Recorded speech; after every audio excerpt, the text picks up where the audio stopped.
الحق لما جاءهم فهم في أمر مريج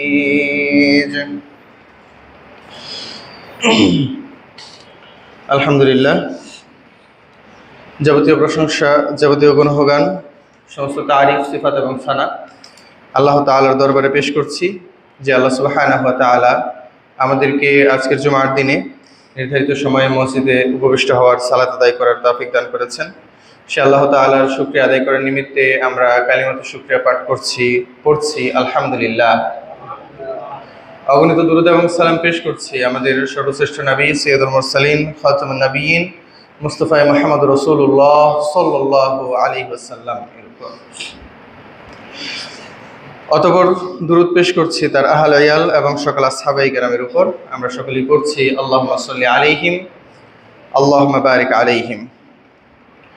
সম্মানিত উপস্থিতি মুসলিম কেরাম, আমরা গত সপ্তাহে একটি গুরুত্বপূর্ণ বিষয় নিয়ে আলোকপাত করেছি।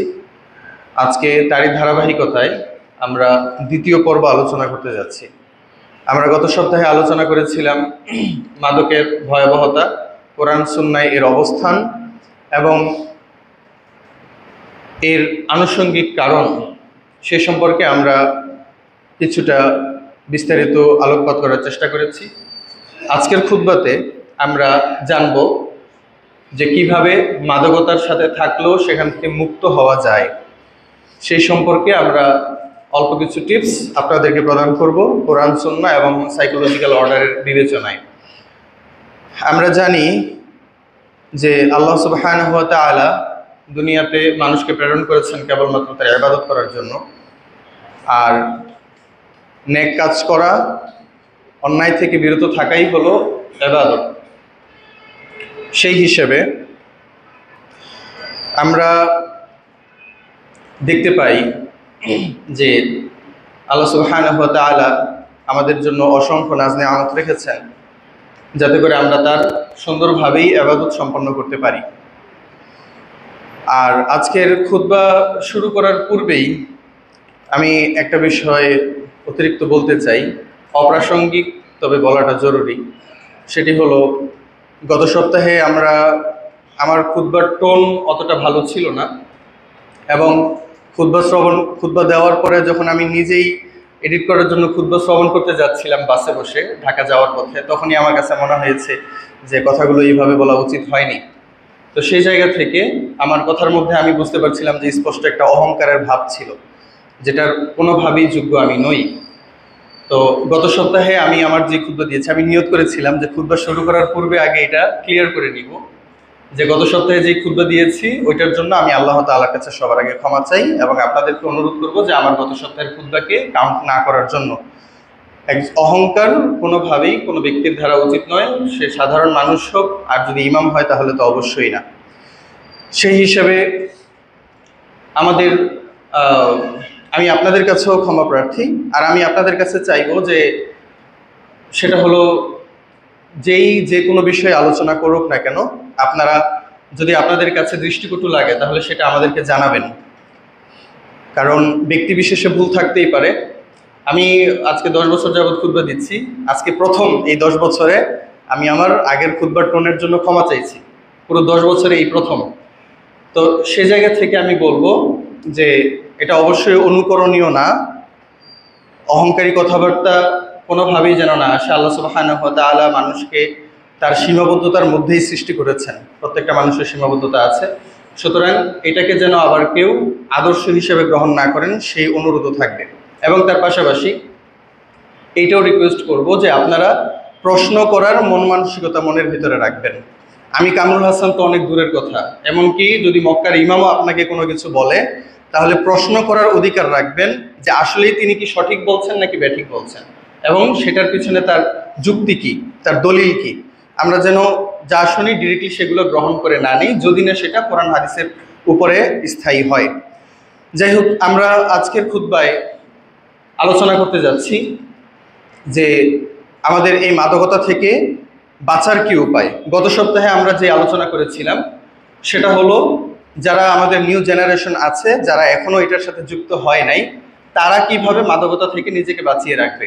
আমরা সে আলোকপাত করেছিলাম এবং সেখান থেকেই আমাদের ক্যারিয়ারের কথা এসেছিল যে যেই মানুষটা তার ক্যারিয়ারের প্রতি গুরুত্ব দেয়, যেই ছেলেটা তার ভবিষ্যৎকে গুরুত্ব দেয়, ওই ছেলেটা কখনোই নারীবাজি অথবা কোনো রকমের মাদকতার সাথে জড়িত হতে পারে না।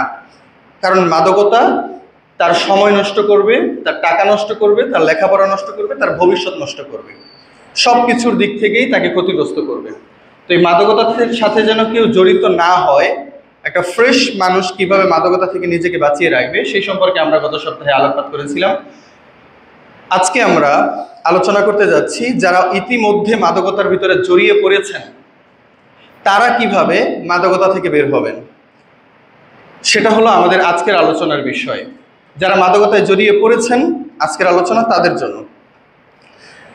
এবং সে আলোচনা করতে গেলে আমরা এখানে কিছু পয়েন্ট রেখেছি, এখানে কিছু ধর্মীয় পয়েন্ট আছে, তার পাশাপাশি কিছু কিছু মনোবিজ্ঞানীদের মাধ্যমে প্রদান করা পয়েন্টও আছে। তবে সর্বপ্রথম পয়েন্ট যেটা আমাদের সকলের জন্য জরুরি সেটা হলো, আগে যদি কোনো ব্যক্তি মাদকতা থেকে মুক্ত হতে চায় তাহলে সর্বপ্রথম তার জন্য যেটা জরুরি সেটা হলো নিজে লজ্জিত হওয়া, নিজের পাপকে পাপ বলে স্বীকার করে নেওয়া এবং নিজের অপরাধের উপরে কুঞ্চিত হওয়া। এটা হলো প্রথম শর্ত। একজন ব্যক্তি যদি লজ্জিতই না হয় অথবা সে তার পাপকে যদি পাপ মনে না করে তাহলে তার দ্বারা ওই পাপ থেকে বের হওয়া অসম্ভব। যখন হাবিলকে কাবিল হত্যা করেছিল তখন কাবিলের মধ্যে একটা ভালো গুণ পাওয়া গেছিল এবং সেই গুণটা হলো সে লজ্জিত হয়েছিল। এই একটা গুণ আল্লাহ তাআলা কোরআনুল কারিমে উল্লেখ করেছেন যে সে লজ্জিত হয়েছে। সে একজন মানুষকে হত্যা করেছে, একজন ঈমানদারকে হত্যা করেছে। হত্যা করার পরে সে অনুভব করেছে যে কাজটা ঠিক হয় নাই। সে এই যে লজ্জিত হয়েছে, এই লজ্জিত হওয়াটাকে আল্লাহ তাআলা কোরআনুল কারিমে উল্লেখ করেছেন। তার মতো একজন পাপিষ্ট বান্দা যে ব্যক্তির মাধ্যমে দুনিয়াতে হত্যাকাণ্ডের সূচনা এবং যত মানুষ দুনিয়াতে নিহত হচ্ছেন সকল মানুষের পাপ তার আমলনামায় গিয়ে পৌঁছাবে। তাহলে এত বড় একজন পাপীর একটা বৈশিষ্ট্য ছিল যে সে অপরাধ করেছে কিন্তু অপরাধের পরে সে লজ্জিত হয়েছে। আজকের খুতবার মেইন টপিকই হলো যে আপনি আপনার পাপকে স্বীকার করার মানসিকতা গ্রহণ করেন, সেই অ্যাটিটিউডটুকু অর্জন করেন। আমাদের মধ্যে অনেক মানুষ আছে যারা কেবলমাত্র পাপ করে তা নয়, বরং পাপকে লিগালাইজ করার চেষ্টা করে। সাপোজ ধরুন একজন ব্যক্তি সুদ খায়, এখন সে আপনাকে সুদের উপকারিতা বর্ণনা করে শোনাবে। একটা ছেলে সিগারেট খায়, সে সিগারেটের উপকারিতা আপনাকে বর্ণনা করে শোনাবে। যেমন আমরা কিছুদিন আগে দেখেছিলাম যে এক ছেলে বলছে যে সিগারেট খাই দেশের উপকারের জন্য, কারণ সিগারেটের মধ্যে সবচাইতে বেশি ট্যাক্স আসে, তো ট্যাক্সের মাধ্যমে আমার দেশ উপকৃত হয়। তা আমি যদি সিগারেট না খাই তাহলে আমার দেশ ট্যাক্স পাবে না, আর যদি সরকার ট্যাক্স না পায় তাহলে দেশ চলবে না, সুতরাং আমি সিগারেট খাওয়ার মাধ্যমে দেশের উপকার করছি। আমি এই কথার যুক্তি খণ্ডন করতে এখানে দাঁড়াই নাই, এটা হাস্যকর একটা বিষয় আপনারা জানেন। কিন্তু আমি যেটা বলতে চাচ্ছি সেটা হলো যে আমরা কখনোই পাপকে লিগালাইজ করার চেষ্টা করব না, জাস্টিফাই করব না, কখনোই কোনোভাবেই না। যেটা পাপ সেটাকে পাপ হিসেবে স্বীকৃতি দিয়ে তারপর আপনি করেন। উদাহরণস্বরূপ আপনি যে কোনো পাপই করেন না কেন, সাপোজ আপনি ধরেন সালাত আদায় করেন না, এটার চাইতে বড় পাপ তো আর হয় না শিরকের পরে, কিন্তু তারপরেও আপনার জন্য এমনটা উচিত হবে না যে আপনি সালাত আদায় না করার উপরে দলিল উপস্থাপন করবেন, যুক্তি উপস্থাপন করবেন। অথবা আপনি গান বাজনার সাথে সম্পৃক্ত আছেন, এখন সেটা ছাড়তে পারছেন না, ভালো কথা, কিন্তু এখন ওইটার পক্ষে আপনি যুক্তি দাঁড় করাচ্ছেন বিভিন্ন জায়গা থেকে ঘেটে ঘুটে এবং কোরআন হাদিস অধ্যয়ন করে। সেখান থেকে আপনি চেষ্টা করছেন কোনোভাবে গানকে লিগালাইজ করা যায় কিনা, এটাকে বৈধ বানানো যায় কিনা। এই ধরনের কাজগুলো সবচেয়ে জঘন্যতম কাজ। এমনকি এই ধরনের কাজগুলো একদম কুফরি পর্যন্ত একজন ব্যক্তিকে নিয়ে যায়। যেই নাওয়াকিজুল ইসলাম রয়েছে 10টি, অর্থাৎ যেই কাজ করলে আপনার ঈমান চলে যাবে, আপনার এবং কাফেরের মধ্যে কোনো পার্থক্য থাকবে না, সেটা হলো যে আপনি হালালকে হারাম মনে করবেন আর হারামকে হালাল মনে করবেন। যে জিনিস হারাম স্পষ্টভাবে প্রমাণিত, ওই জিনিসটাকে আপনি হালাল মনে করে করছেন, এমনটা করা যাবে না। সুতরাং আমি বলতে চাইছি, আপনি সুদ খাচ্ছেন, বিশাল মারাত্মক গুনাহ, কিন্তু অন্তত সুদকে আপনি যদি ছাড়তে নাও পারেন, আপনি অন্তত সুদের পক্ষে দাঁড়ায়েন না যে হ্যাঁ সুদ খাওয়া ভালো জিনিস। আপনি মাদকতার সাথে জড়িত আছেন, এখন আপনি যদি মাদকতা ছাড়তে না পারেন, অন্তত পক্ষে লজ্জিত হন, এটার পক্ষে দাঁড়ায়েন না। কিন্তু আমাদের বর্তমান সমাজের চিত্র হলো এই যে প্রত্যেকেই অন্যের চাইতে নিজেকে ভালো মনে করে। যেই লোকটা গুল খায়, যেই লোকটা জর্দা খায়, সে মনে করে আমি গুলখোরের চাইতে ভালো। যে লোকটা গুল খায় সে মনে করে আমি সিগারেট খোরের চাইতে ভালো। যে সিগারেট খায় সে মনে করে আমি গাঁজা খোরের চাইতে বেশি ভালো। যে গাঁজা খায় সে মনে করে আমি বাবা খোরের চাইতে বেশি ভালো। যে বাবা খায় সে মনে করে আমি হিরোইন খোরের চাইতে বেশি ভালো। তো এইরকম ভাবে প্রত্যেকেই তার অবস্থান নিয়ে সে সন্তুষ্ট। আল্লাহ কোরআনে বলছেন ওয়াকুল্লু হিজবিম বিমা লাদাইহিম ফারিহুন, প্রত্যেকেই তার অবস্থান নিয়ে সন্তুষ্ট যে অন্তত আমি তার চাইতে ভালো আছি, সুতরাং আমি আমার জায়গায় ঠিক আছি, আমার পরিবর্তন হওয়ার প্রয়োজন নেই। তো যতক্ষণ পর্যন্ত আপনার ভিতরে সেই লজ্জা কাজ না করছে ততক্ষণ পর্যন্ত আপনার পরিবর্তনের কোনো সম্ভাবনা পাওয়া যায় না। কিন্তু লজ্জাও এমন একটা বিষয়, এটাও এমন একটা বিষয় যেটা মাদক গ্রহণকারীদের ভিতরে থাকে না। রাসূল সাল্লাল্লাহু আলাইহি ওয়াসাল্লাম বলেছেন উম্মুল খাবাইস, সবচাইতে জঘন্যতম পাপ, সকল পাপের মা হলো এই মদ অথবা মাদকতা। যারা সমাজের মধ্যে বিভিন্ন রকমের অপকর্ম করে, সমাজে ধর্ষণ করে অথবা মানুষের বাড়িতে গিয়ে চুরি করে, ডাকাতি করে, এরা সব এই গ্যাংয়ের অন্তর্ভুক্ত। বিশ্বের সবচেয়ে বড় বড় ক্রাইমগুলো এদের মাধ্যমেই সংগঠিত হয়ে থাকে এবং ছোটখাটো ক্রাইমগুলো এরাই হ্যান্ডেল করে। সেজন্য রাসূল সাল্লাল্লাহু আলাইহি ওয়াসাল্লাম আরো 1400 বছর আগেই বলেছেন যে এটা হলো উম্মুল খাবাইস, এটা হলো সকল পাপের মা। আমরা বলছিলাম যে এইরকম একটা পাপের সাথে আপনি জড়িত, কিন্তু যদি আপনার ভিতরে সেই লজ্জাবোধ কাজ না করে তাহলে আমার এই খুতবা আপনার জন্য কোনো কাজে আসবে না। সুতরাং আপনি সিগারেট খান, আপনি এখন চিন্তা করছেন আরে আমি তো সপ্তাহে মাত্র 4-5টা সিগারেট খাই, আর অমুক লোক আছে যিনি সারা দিনে অন্তত 10টা সিগারেট খায়, তুমি তাকে গিয়ে বুঝাও। যখনই আমরা কারো কাছে দাওয়াত পৌঁছাতে যাই তখনই একটা প্রবণতা দেখা যায় যে আমি তার চাইতে ভালো, সুতরাং আমার চাইতে যে বেশি খারাপ, হেদায়েত তার দরকার, আমার হেদায়েতের দরকার নাই। এটা হলো আমাদের বর্তমান সিচুয়েশন। সুতরাং সম্মানিত উপস্থিতি মুসলিম কেরাম, আমার ইমানের সর্বপ্রথম দাবি হলো যে আমি লজ্জিত হব আমার কর্মের উপরে। এটা হলো আপনার দিন ইসলামে পৌঁছার সর্বপ্রথম স্টেপ। এই স্টেপ ছাড়া আপনি কখনোই ইসলামে পৌঁছাতে পারবেন না। এমনকি যদি আপনি তাওবা করতে চান, তাওবার সর্বপ্রথম ধাপ কি? লজ্জিত হওয়া, নিজেকে দোষারোপ করা যে আমি যা করেছি অন্যায় করেছি। এখন আপনি যা করেছেন সেটাকে যদি আপনি অন্যায় মনে না করেন তাহলে আপনি তাওবা করবেন কিভাবে? সুতরাং আগে নিজের উপরে লজ্জিত হতে হবে। এবং সেই জিনিসটা কোথা থেকে আসবে? এই লজ্জা কোথা থেকে আসবে? সেটা আসবে জ্ঞান থেকে। সুতরাং যদি আপনি মাদকতা থেকে মুক্ত হতে চান তাহলে দ্বিতীয় স্টেপ হলো জ্ঞান অর্জন করেন। জ্ঞান আমি দুই ভাগে ভাগ করব এখানে, একটা হলো কোরআন হাদিসের জ্ঞান, আরেকটা হলো জাগতিক জ্ঞান। আপনি জানুন কোরআন এবং হাদিসে আল্লাহ সুবহানাহু ওয়া তাআলা মাদকতার ব্যাপারে কি বলেছেন। দেখুন আল্লাহ তাআলা কি বলেছেন। আল্লাহ তাআলা বলছেন ইন্নামাল খামরু ওয়াল মাইসিরু ওয়াল আনসাবু ওয়াল আজলাম রিজসুম মিন আমালিশ শাইতান, নিশ্চয়ই এই মদ এটা কি? রিজ, অপবিত্র, মিন আমালিশ শাইতান, এই কাজটা একমাত্র শয়তান করতে পারে। মাদকতার কাজ কেবলমাত্র শয়তান করতে পারে, আর কেউ করতে পারে না। ফাজতানিবুহু, সুতরাং তোমরা এখান থেকে মুক্ত থাকো, লাআল্লাকুম তুফলিহুন, যদি তোমরা সফলকাম হতে চাও। এবং এইখানে সফল কামটা সামগ্রিক। দুনিয়াতে সফল কাম হতে চাইলেও আপনাকে মাদকতা থেকে বাঁচতে হবে, এবং যদি আপনি পরকালে সফল হতে চান তাহলে তো এটা ছাড়া কোনো উপায়ই নেই।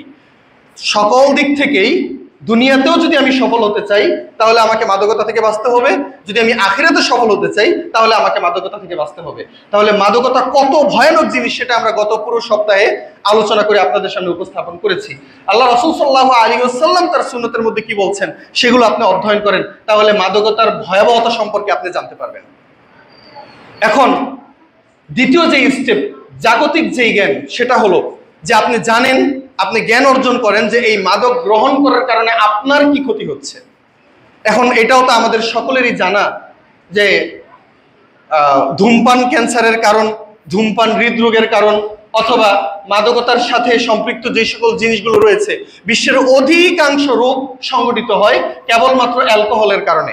এবং আমেরিকার একটা গবেষণা অনুযায়ী প্রায় 90%, প্রায় 90% ক্যান্সার রোগীরা মাদকতার কারণে ক্যান্সারের সম্মুখীন হয়েছেন। এবং এছাড়া অসংখ্য রোগ কেবলমাত্র মাদকতার সাথে সংশ্লিষ্ট। তো আপনি যদি মাদকতা থেকে মুক্ত হতে চান, একজন মুসলিম হিসেবে না হয়েও যদি একজন বিধর্মীয় হয়, তারপরেও তার উচিত মাদকতা থেকে মুক্ত হওয়া, অন্তত দুনিয়াবী স্বার্থে, এটলিস্ট দুনিয়াবী স্বার্থে হলেও তার মাদকতা থেকে মুক্ত হওয়া উচিত। কারণ আপনি এই জায়গায় সবাই ঐক্যমত্য পাবেন, এই জায়গায় কাউকেই এর বিরুদ্ধে পাওয়া যাবে না যে দাবি করবে যে মদ আমাদের জন্য উপকারী, সিগারেট আমাদের জন্য উপকারী।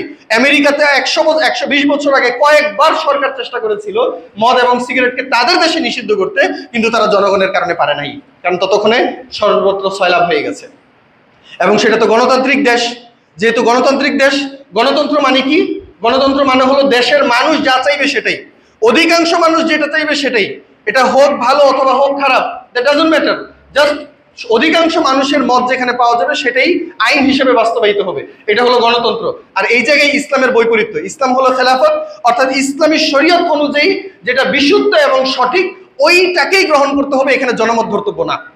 সুতরাং এই জন্য আল্লাহ সুবহানাহু ওয়া তাআলা কোরআন কারীমের অসংখ্য জায়গায় বলেছেন, অসংখ্য জায়গায় আপনারা পাবেন যে অধিকাংশই হলো পথভ্রষ্ট।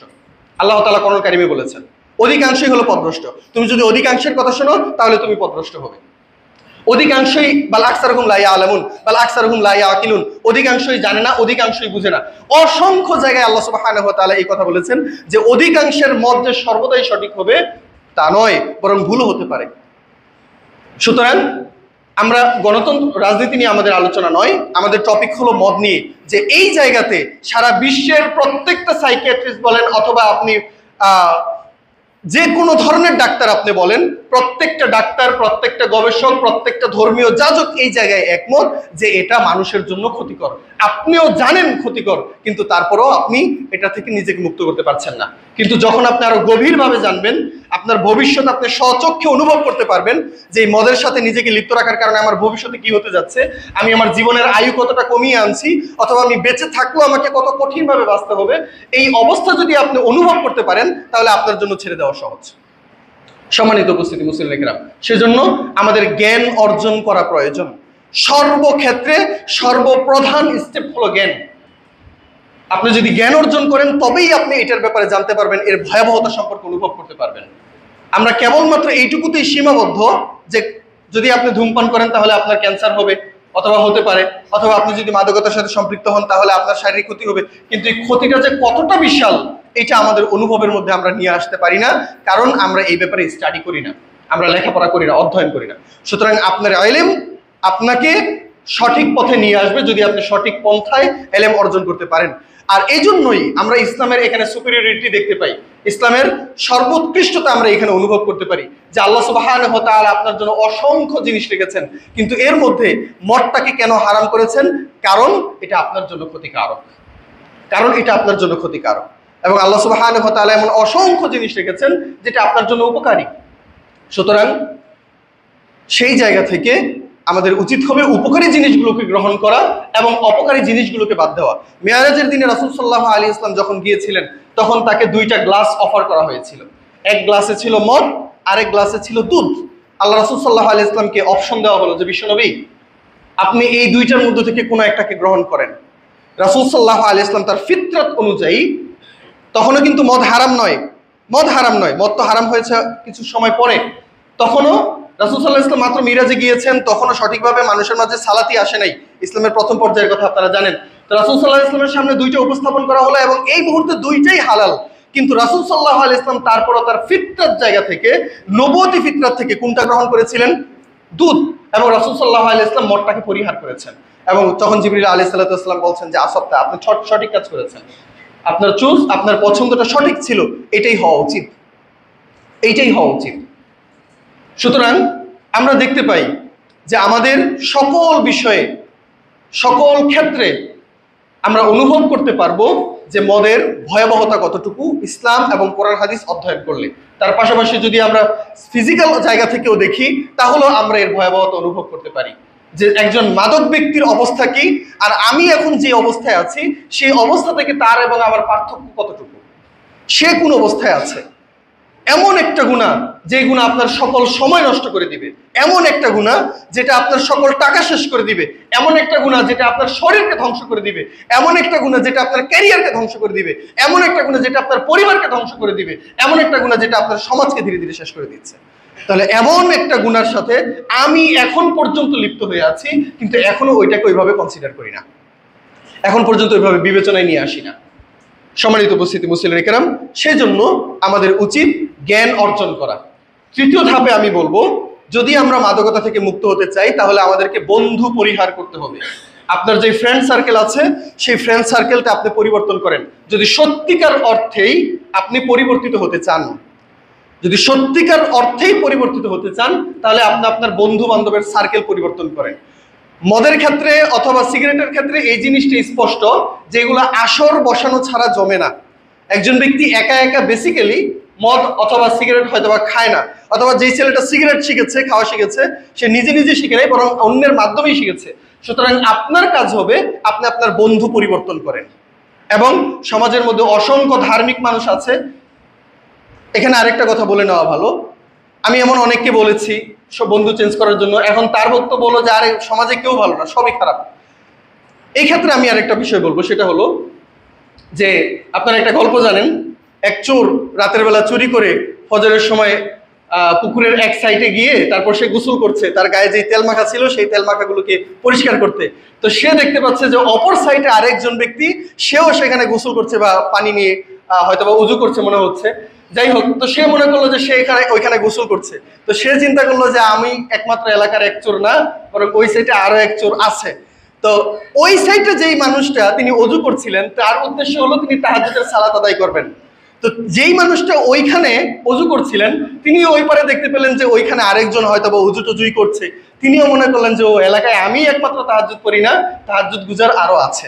আমি এমন অসংখ্য ধ্বনি পেয়েছি যাদেরকে আমি বিশ্বাস করাতে পারি না যে আমাদের দেশে এখনো প্রায় 11% মানুষ আছেন যারা 3 বেলা খাবার পান না, যাদের ঘরে 3 বেলার খাবার নাই, একদমই নেই। 11% মানুষ, তার মানে প্রতি 111 জন, প্রতি 111 জন বাংলাদেশে, আমার দেশে, তারা 3 বেলার খাবার পায় না। এবং প্রায় 29% মানুষ তার পুষ্টিকর খাবার পায় না। 29% শিশু, 29% শিশু তার প্রয়োজনীয় পুষ্টিকর খাবার পায় না। 129 জন শিশু বাচ্চা যদি আমার দেশে সে তার প্রয়োজনীয় পুষ্টিকর খাবারটুকু না পেয়ে থাকে তাহলে কি অবস্থা। কিন্তু যেই লোকটা কোটি টাকার মালিক, তাকে আপনি এটা বুঝাইতেই পারবেন না। আমি বুঝাতে ব্যর্থ হয়েছি। তো আমি এই জায়গায় বলতে চাচ্ছি, আপনি আপনার ফ্রেন্ড সার্কেল এমন করে রেখেছেন যে এই গণ্ডির বাহিরে আপনি আর কাউকে চিনেনই না। আপনি একটা ধার্মিক লোকের সাথে গিয়ে বসেন, তার সাথে 2 মিনিট কথা বলেন, দেখবেন সে আপনাকে 50টা ধার্মিক লোক বের করে দিতে পারবে, এবং সে মনে করে যে দুনিয়াটা এরকমই। যেই লোকটা ধার্মিক, এই লোকগুলো সবচেয়ে বেশি গালিবল, তারা ধোকায় খায় প্রচুর, তারা প্রতারণাপূর্ণ, তাদের সাথে অনেক প্রতারণা করা হয়। কেন? তার কারণ হলো যেই লোকটা ধার্মিক তার ফ্রেন্ড সার্কেলটাও ধার্মিক। তো সে মনে করে কি যে আমি যেরকম বাকি সবাই একই রকম, সেই জায়গা থেকে সে বিশ্বাস করে, এবং এরকম প্রতারণাপূর্ণ কোনো ব্যক্তি পেয়ে গেলে সে তাকে ধোকায় ফেলে দেয়। তো একই জায়গায় একই সিস্টেম এই জায়গায়ও খাটে। সেটা হলো যে আপনি আপনার গণ্ডি থেকে বের হন। আপনার ফ্রেন্ড সার্কেলের বাহিরেও অনেক ধার্মিক ফ্রেন্ড সার্কেল এখনো সমাজে আছে, তাদেরকে খুঁজে বের করেন, মসজিদে আসেন, সালাত আদায় করেন, তবেই কেবলমাত্র পরিবর্তন হওয়া সম্ভব। আর যদি আপনি ফ্রেন্ড সার্কেলের ভিতরে থাকেন তাহলে সেটা কোনোভাবেই সম্ভব নয়।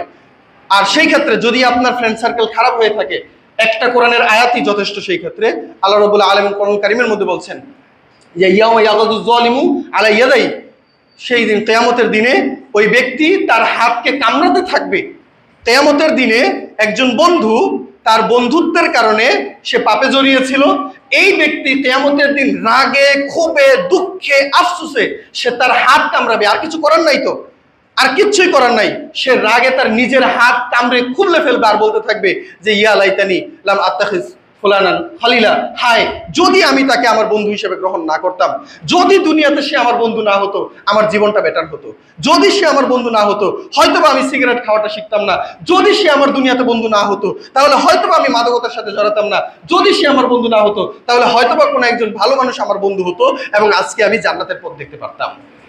কেবলমাত্র বন্ধুত্বের কারণে সে জাহান্নামে যাচ্ছে, কেবলমাত্র বন্ধুত্বের কারণে।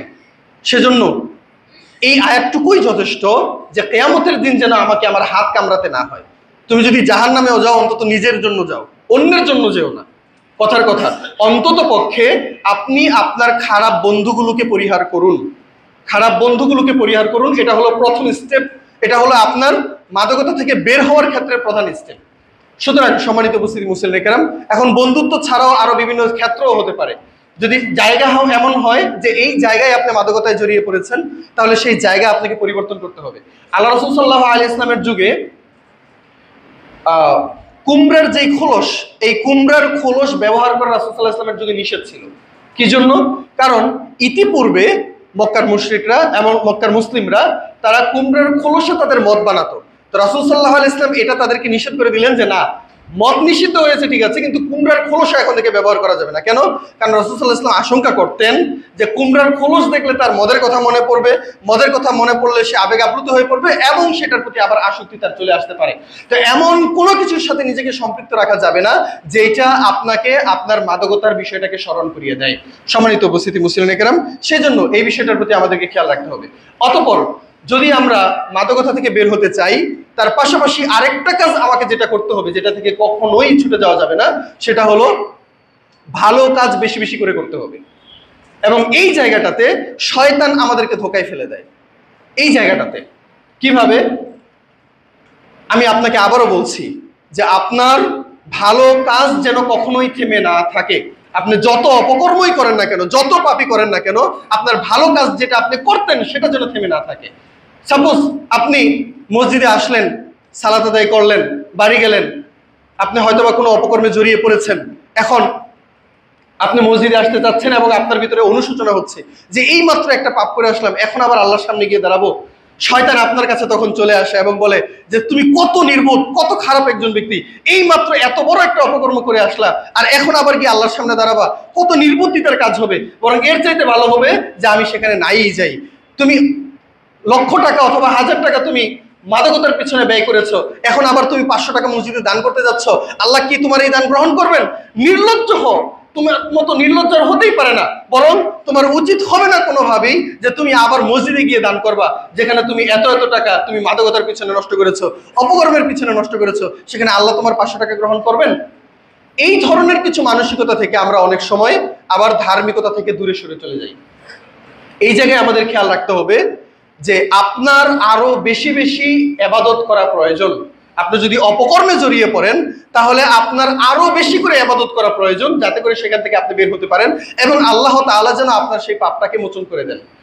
আল্লাহ রাসূল সাল্লাল্লাহু আলাইহি ওয়াসাল্লাম বলছেন, ইন্নাল হাসানাত ইউযহিবনা সাইয়্যাত, নিশ্চয়ই মানুষের নেক আমলগুলো মানুষের বদ আমলগুলোকে মোচন করে দেয়। সুতরাং আপনি যদি কোনো রকম ভাবে কোনো ধরনের পাপের সাথে জর্জরিত হয়ে পড়েন, তাহলে আপনি আগে 500 টাকা দান করে থাকলে এখন আপনার 1000 টাকা দান করা উচিত।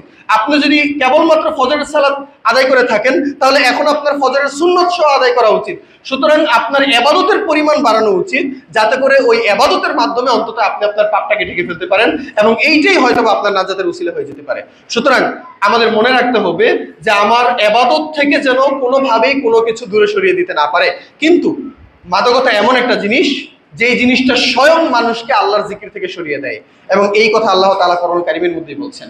মাদকতা কেবলমাত্র এই জায়গায় সীমাবদ্ধ নয়, বরং সে তোমাদের মাঝে বিদ্বেষ তৈরি করে, তোমাদের মাঝে হিংসা তৈরি করে এবং তোমাদেরকে আল্লাহ তাআলার জিকির থেকে সরিয়ে দেয়। এবং ঠিক একই জিনিসটা ঘটে, যে সকল মানুষ মাদকতার সাথে সম্পৃক্ত হয় তাদের আত্মীয়তার সম্পর্ক ভালো থাকে না, বন্ধুত্বের সম্পর্ক ভালো থাকে না, এমনকি তারা নামাজ রোজা ইবাদতের কোনো রকম ভাবেই পরোয়া করে না। সম্মানিত উপস্থিতি মুসলিম কেরাম, সেজন্য আমাদের উচিত হবে যে আমরা এই বিষয়গুলো গ্রহণ করব এবং তার পাশাপাশি আমরা যেটা করতে পারি সেটা হলো যে হালাল অন্যান্য যে সকল জিনিস আছে সেই জিনিসগুলোতে নিজের সময় দেওয়া, সেই জায়গাগুলোতে নিজেকে ব্যস্ত করে ফেলা।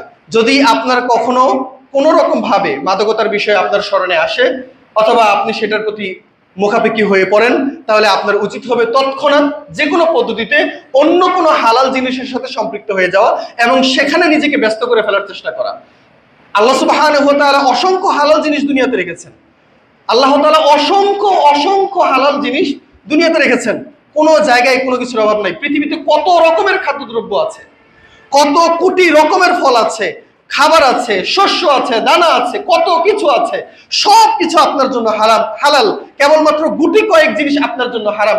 কিন্তু অভাগা বাঙালি, অভাগা মুসলিম একটা অবস্থা সেটা হলো তাকে যেই জিনিসে হারাম করা হয়েছে ওই জিনিসের মধ্যেই সে ডুব দিয়েছে, ওই জিনিসটার মধ্যেই সে ঢুকে গেছে। মদ ছাড়া কত জিনিস পৃথিবীতে আছে খাওয়ার জন্য, সুস্বাদু জিনিস, সেটা গ্রহণ করার জন্য। কিন্তু মুসলমানদের অবস্থা এই যে আল্লাহ যেটাকে হারাম করবে ওইটাতে ডুব দিবে, আর আল্লাহ যেটা হালাল করবে ওইটা থেকে দূরে সরে চলে যাবে। আজকে দুঃখজনকভাবে বলতে হয় যে আজকে আমাদের বর্তমান যুবকরা দাড়ি রাখে না, অথবা একটা সময় রাখতো না, হয়তো এখন কিছু কিছু রাখে, এবং সেটাও আবার নায়করা বর্তমানে দাড়ি রাখে এই জন্য। তো এক সময় মনে করা হতো যে দাড়ি না রাখাটাই হ্যান্ডসামনেস, এখন দেখা গেল যে অনেক নাকি বড় বড় নায়করা দাড়ি রাখে, তো এখন এই ছেলেগুলো দাড়ি রাখা শুরু করেছে। তো এখন তোমার হ্যান্ডসামনেস কোথায় গেল? ইসলামের বিধান হলো যে একটা ছেলে টাকনুর উপরে কাপড় পরবে এবং সেটা তার হাঁটুর নিচে যাবে। কিন্তু আমাদের বর্তমান সমাজ দেখেন, আমরা মুসলিম সমাজ, আমাদের কাজই হলো কেবলমাত্র ইসলামের বিরোধিতা করা। হয় আমাদের ছেলেরা টাকনুর নিচে প্যান্ট পরবে, অথবা তার হাঁটুর উপরে ছোট প্যান্ট পরবে, এর মাঝখানে সে কোনোটাই রাখতে রাজি না। যখন একটা সময়, এটা তো বর্তমান নতুন করে আরেক ট্রেন্ড চালু হয়েছে, প্রায় এক যুগ ধরে আমরা দেখতে পাচ্ছি, কিন্তু ইতিপূর্বে কি মনে করা হতো, আপনাদের ভিতরে সেই জ্ঞান ঢুকিয়ে দেওয়া হয়েছে যে টাকনুর নিচে কাপড় না পরলে স্মার্ট ভাব চলে আসে না, স্মার্ট দেখায় না, বরং আনস্মার্ট লাগে। বরং টাকনুর নিচে পড়লেই একটু স্মার্ট লাগে, আর টাকনুর উপরে পড়লে স্মার্ট লাগে না।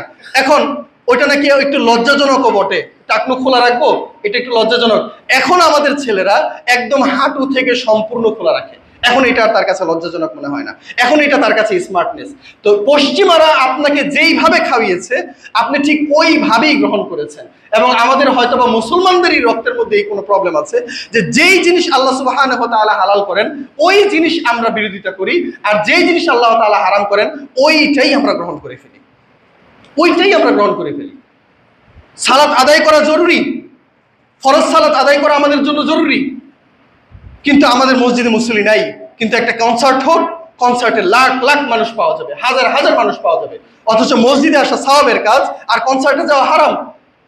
এই জন্য অনেকে বলে থাকেন যদি এরকমটা হতো যে আল্লাহ সুবহানাহু ওয়া তাআলা সুদ খাওয়াকে হালাল করেছেন, ঘুষ খাওয়াকে হালাল করেছেন, তাহলে দেখা যেত কোনো মানুষ সুদ এবং ঘুষের সাথে সম্পৃক্ত হতো না।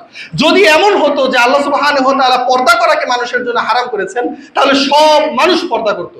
যদি আল্লাহ সুবহানাহু ওয়া তাআলা এমন করতেন যে সালাতের জন্য মসজিদে আসা যাবে না, সব মানুষ মসজিদে চলে আসতো। কারণ কনসার্টে যাওয়া হারাম, গান বাজনা শোনা হারাম, কনসার্টে লাখ লাখ মানুষ হয়, প্রত্যেকটা গান এবং এই মুভির ভিডিওতে million million billion billion view হচ্ছে, কোটি কোটি মানুষ দেখছে, অথচ এটা হারাম। তো আমাদের স্বভাবজাত বিষয় হয়ে গেছে। এখানে আর একটা ইতিহাস তো চলেই আসে, এটা হয়তো বা আদম আলাইহিস সালাম থেকেই শুরু হয়েছে, যে আল্লাহ রাসূল সাল্লাল্লাহু আলাইহি ইসলামের আদম আলাইহিস সালামকে যখন আল্লাহ সুবহানাহু ওয়া তাআলা সৃষ্টি করলেন, জান্নাতে পাঠালেন, তখন আদম আলাইহিস সালামকে বললেন যে যা ইচ্ছা খাও, উসকুন ফিহা ওয়া আনতুকাল ওয়া যাওজুকাল জান্নাহ ওয়া কুলু মিনহা রাগাদান হাইসু শি'তুমা, জান্নাতে পাঠিয়ে দিলাম তোমাকে এবং তোমার স্ত্রীকে, ইচ্ছা মতো আয়েশ করো, আনন্দ করো, যা ইচ্ছা তা খাও, একমাত্র ওয়ালা তাকরাবা হাযিহি শাজারা, কেবলমাত্র এই গাছটা বাদে, এই গাছের কাছে যেও না, আর সব কিছু করো। ওরা সব গাছ বাদ দিয়ে ওই গাছের কাছেই গেছে, সব বাদ দিয়ে ওইটাতেই গেছে। হয়তোবা আমাদের বনি আদমের এইটাই একটা প্রবলেম, মানুষ অপরাধ প্রবণ, কিন্তু সফলতা তার জন্য যিনি এই অপরাধ প্রবণতা থেকে নিজেকে বের করে আনতে পারবেন। সর্বশেষ আমরা বলছিলাম যে কি কি পদ্ধতিতে আমরা নিজেদেরকে মাদকতা থেকে মুক্ত করতে পারি। তার মধ্যে প্রথমত বলেছিলাম যে লজ্জা আমার ভিতরে নিয়ে আসতে হবে, আমাকে অনুশোচনা রাখতে হবে আমার অপরাধের ব্যাপারে। যদি আমি সিগারেট খাই তাহলেও এই অনুশোচনা রাখতে হবে যে এটা খারাপ এবং এনি হাউ আমাকে এটা ছাড়তেই হবে। এবং দ্বিতীয়ত হলো আমাকে জ্ঞান অর্জন করতে হবে ইসলামিক এবং জাগতিক সকল ক্ষেত্রেই। তৃতীয়ত হলো আমরা বন্ধু বান্ধব পরিবর্তন করব, অথবা প্রয়োজনে ক্ষেত্র পরিবর্তন করব, এমন কিছুর সাথে নিজেকে সম্পৃক্ত রাখবো না যেটা আমাকে মাদকতার কথা স্মরণ করিয়ে দেয়। চতুর্থত হলো যে আমরা ভালো কাজের পরিমাণ বাড়িয়ে দিব, তাহলে হয়তো আল্লাহ সুবহানাহু ওয়া তাআলা আমাদেরকে সেটাতে ফিরিয়ে আনবেন। এবং পঞ্চম হলো হালাল কাজের চেষ্টা করতে হবে, হালাল কাজের সাথে নিজেকে সম্পৃক্ত রাখতে হবে। কারণ আল্লাহ তাআলা অসংখ্য কাজ রেখেছেন আপনার জন্য হালাল, আপনি সেগুলো করতে পারেন। অসংখ্য খাদ্যদ্রব্য আছে দুনিয়াতে হালাল, আপনি সেগুলোকে ভক্ষণ করতে পারেন, কোনো সমস্যা নেই। সর্বশেষ দ্য লাস্ট ওয়ান, সেটা হলো দৃঢ় সংকল্প থাকা। এটা আমি লাস্টে বলছি, বাট নট দ্য লিস্ট। এটা লাস্টে বলছি কিন্তু এটাও গুরুত্বপূর্ণ, এবং এটাই সবচেয়ে বেশি গুরুত্বপূর্ণ। আপনারা কথাটা বিস্তারিত বলার আগে আপনাদেরকে একটু প্রশ্ন করে নিতে চাই। আপনারা আমাকে একটু বলেন, মদ খাওয়া ইসলামে হালাল না হারাম? সিগারেট খাওয়া, জর্দা খাওয়া সবার জন্য হারাম? আচ্ছা, আমরা গত সপ্তাহে এবং এই সপ্তাহে এটার উপরে আলোচনা করেছি। এই 2 সপ্তাহ আগে আপনারা জানতেন না, এই 2 সপ্তাহে আমার কাছ থেকে জেনেছেন, এরকম কেউ আছেন? এর আগে জানতেন না, এর আগে জানতেন না, এই সপ্তাহে আমার কাছ থেকে খুতবা শ্রবণ করার পরে আপনি জানতে পেরেছেন যে মদ খাওয়া হারাম, এরকম আছেন কেউ? নাই? তাহলে কি আপনার মনে হয় না যে আমি এই 2 সপ্তাহ অযথাই নষ্ট করলাম? সবচাইতে বড় সমস্যা হলো যে আমরা সেই দৃঢ় সংকল্পটুকু রাখতে পারি না। এইটাই হলো আমাদের প্রধান সমস্যা, এবং এই কারণেই আমরা কোনো কিছু জীবনে অর্জন করতে পারি না। আমাদের জীবনের সবচেয়ে বড় প্রবলেম হলো যে আমরা আমাদের নিজেদেরকে কন্ট্রোল করতে পারি না, নিয়ন্ত্রণ করতে পারি না। যেখানে আপনার এটা ছেড়ে দেওয়ার পিছনেই আপনার সফলতা, সকল দিক থেকে এটা আপনার উপকারী, কিন্তু তারপরেও আপনি এটা ছাড়তে পারছেন না। আপনার সমাজ থেকে দূরীভূত হচ্ছে না, কোনোভাবেই এটা থেকে আমার দেশকে মুক্ত করতে পারছি না। তার কারণ কি? কারণ হলো আমার দৃঢ় সংকল্প নাই। একটা ছেলে হয়তোবা 1 দিন 2 দিন 3 দিন 5 দিন হয়তোবা মদ খাওয়া ছেড়ে দিবে অথবা সিগারেট খাওয়া ছেড়ে দিবে, 4-5 দিন পরে সে আবার সেখানে গিয়ে অন্তর্ভুক্ত হবে। কেন সে আবার লুপিংলি সে আবার সেটার ভিতরে ঢুকে যাচ্ছে? কেন ঢুকে যাচ্ছে? কেন? এর একমাত্র উত্তর হলো যে সে তার নিজের উপরে কন্ট্রোল রাখতে পারে নাই। জানে সবাই, কিন্তু পালন করতে পারে না কেউ। এবং এইটাই হলো আমাদের সমাজের প্রধানতম সমস্যা। যদি এই সমস্যার সমাধান করতে চাই, তাহলে এই সমস্যার সমাধান আমাকেই করতে হবে। আমার এই সমস্যার সমাধান অন্য কেউ করে দিবে না। যদি আপনি নিজে ভালো থাকতে চান, নিজে জান্নাত অর্জন করতে চান, তাহলে দৃঢ় সংকল্প করা, নিজেকে হারাম থেকে বাঁচিয়ে রাখা অবশ্যই আপনাকেই করতে হবে। এবং এটা নিঃসন্দেহে সত্য যে আপনি যদি চান তাহলে অবশ্যই আপনি পারবেন। কারণ আল্লাহ সুবহানাহু ওয়া তাআলা কোরআনুল কারীমের মধ্যে বলছেন, লা ইউকাল্লিফুল্লাহু নাফসান ইল্লা উসআহা। মানুষের উপরে আল্লাহ তাআলা এমন কোনো বোঝাই চাপিয়ে দেন নাই যেটা মানুষের দ্বারা করা সম্ভব নয়। অর্থাৎ প্রত্যেকটা জিনিস সম্ভব। দুঃসাধ্য হতে পারে, কঠিন হতে পারে, কিন্তু এটলিস্ট ইভেনচুয়ালি এটা সম্ভব। অবশ্যই এটা সম্ভব। এটা নিঃসন্দেহে সত্য যে ছেলেটা 5-10 বছর ধরে সিগারেট খাচ্ছে, সে হঠাৎ করে সিগারেট ছেড়ে দিতে পারবে না। যে ছেলেটা 5 বছর যাবৎ মদ খাচ্ছে, মদ খেয়ে যাচ্ছে, সে মদকে ছেড়ে দিতে পারবে না। এটা তার জন্য কঠিন, তার জন্য ছাড়াটা কঠিন, তাকে অনেক কষ্ট সহ্য করতে হবে, এবং অবশ্যই তোমাকে করতেই হবে। কারণ এজন্যই এটা ইসলাম। আমরা এর আগেও বলেছি যে ইসলাম এর সৌন্দর্য এবং আপনার রিওয়ার্ড নির্ভর করে আপনার পরিশ্রমের উপরে। কে আপনাকে বললো যে আপনার জীবন সহজ হতে যাচ্ছে? মানুষের জীবন সহজ নয়, মানুষের জীবন কোনোভাবেই সহজ নয়। এবং যেই জিনিস জীবনে অর্জন করা যত কঠিন, ওই জিনিসের গুরুত্ব তত বেশি। আল্লাহর কাছে এবং আল্লাহর কাছে রাখা জান্নাত যদি আমার জীবনের জন্য সবচেয়ে বেশি গুরুত্বপূর্ণ হয়ে থাকে, দুনিয়ার সাকসেস যদি আমার জীবনের জন্য সবচেয়ে বেশি গুরুত্বপূর্ণ হয়ে থাকে, তাহলে এইটা অর্জন করতে হলে আমাকে কঠিনতম জায়গাও পাড়ি দিতে হবে। যে কোনোভাবেই হোক না কেন আমাকে এটা অর্জন করতেই হবে। আর যদি আমি অর্জন করতে পারি তবেই একমাত্র সম্ভব। আর এই অর্জন এবং সম্ভবতা নির্ভর করে আমার ব্যক্তিগত দৃঢ় সংকল্পের উপরে। আমি নিজে যদি চাই, নিজে যদি দৃঢ় সংকল্প হই যে আমি এটার সাথে আর জড়াবো না, বাস এখানে স্টপ দিলাম, আমি আর কখনোই এটার সাথে সম্পৃক্ত হব না, তাহলে অবশ্যই সম্ভব। যেই সাহাবীরা এত বছর যাবৎ মদ খেয়ে আসছেন, হঠাৎ করে তাদেরকে বলা হলো যে মদ খাওয়া তোমাদের উপরে হারাম, তারা সকল মদগুলোকে তারা রাস্তায় ফেলে দিলেন, আর সম্পৃক্ত হলেন না। তাহলে তারা কিভাবে এর পরবর্তীতে আর নিজেকে সেটার সাথে জড়িত করার নাই? আমাদের মাঝে অনেকে আছে যে প্রথমে 2 দিন 3টা সিগারেট খাবো, তারপরের দিন 1টা সিগারেট খাবো, তারপরে ধীরে ধীরে ছেড়ে দিব। আমি বলি ভাই, এগুলো কোনোভাবেই কাজ করে না।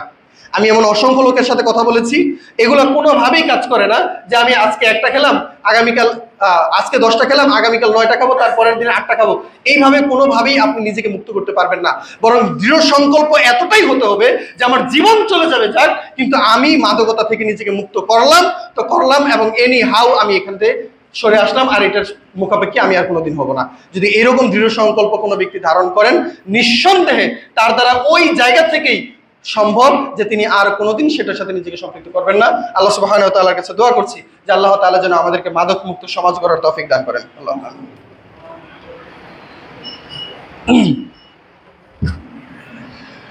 إن الحمد لله نحمده ونستعينه ونستغفره ونؤمن به ونتوكل عليه ونعوذ بالله من شرور أنفسنا